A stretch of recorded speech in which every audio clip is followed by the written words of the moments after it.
Hello everyone and welcome back to Top Grade. My name is Spencer Miller and today I'm so excited to introduce you to a brand new selection of Canadian books for young adult readers for the fall 2024 season. We've got some great books to talk about today, so let's get started.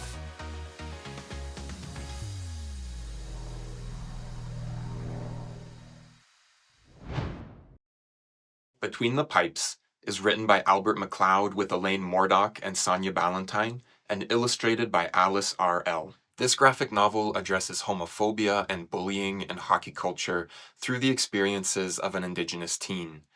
With the support of an elder and a two-spirit mentor, 13-year-old Chase is able to find the confidence to take pride in who he is.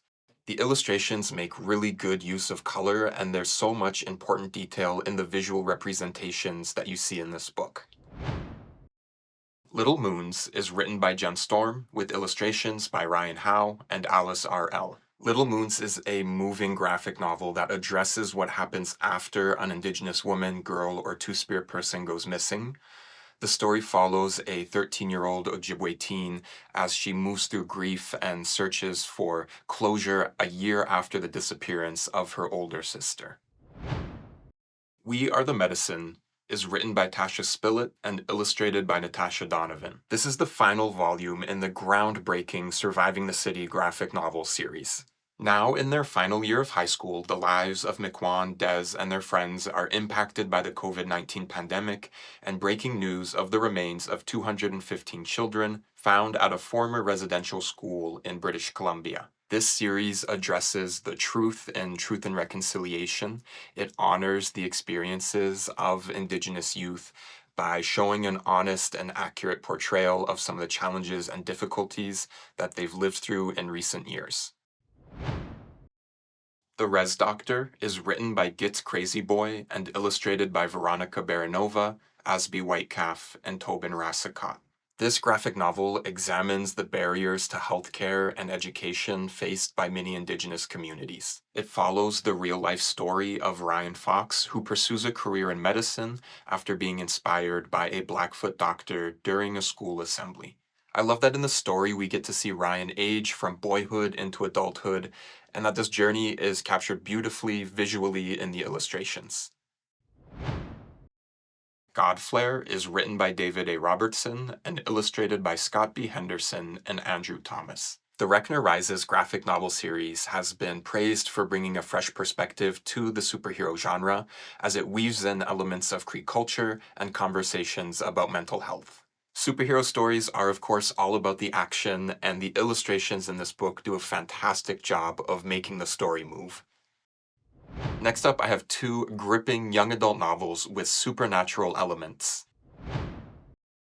Beast, published by Douglas and McIntyre, is written by Richard Van Camp.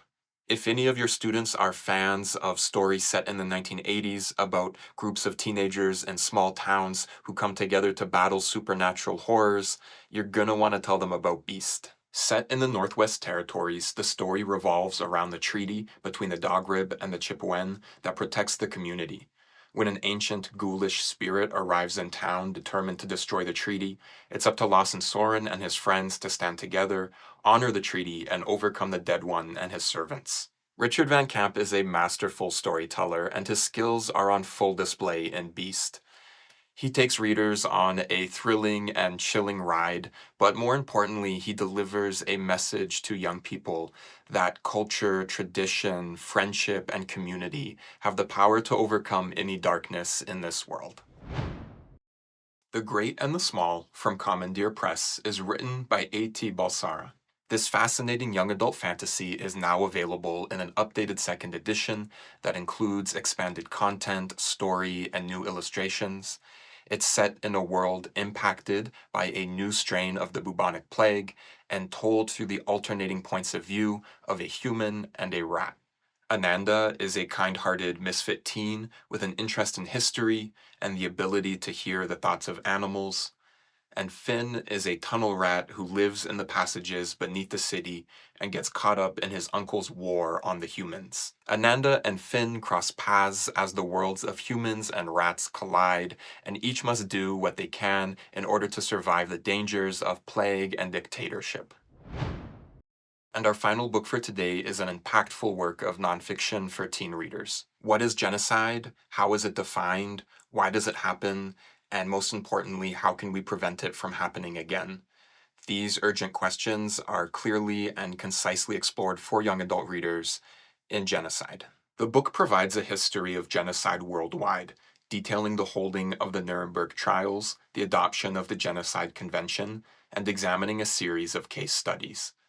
This new edition also examines the present debates and controversies surrounding the term genocide and the harm caused by genocide denial. Our students are hearing about and engaging in conversations about genocide. As educators, it's our responsibility to provide them with appropriate resources and to point them towards accurate and up-to-date information. This book is a good starting place for any student with questions or concerns. And those are all of our books for today. On behalf of the Association of Canadian Publishers, thank you so much for watching. We really appreciate your support. We hope that you'll like this video, leave a comment, and most importantly, share it with a teacher friend. We also want to give a big thank you to Ontario Creates for their continued support of the Top Grade program.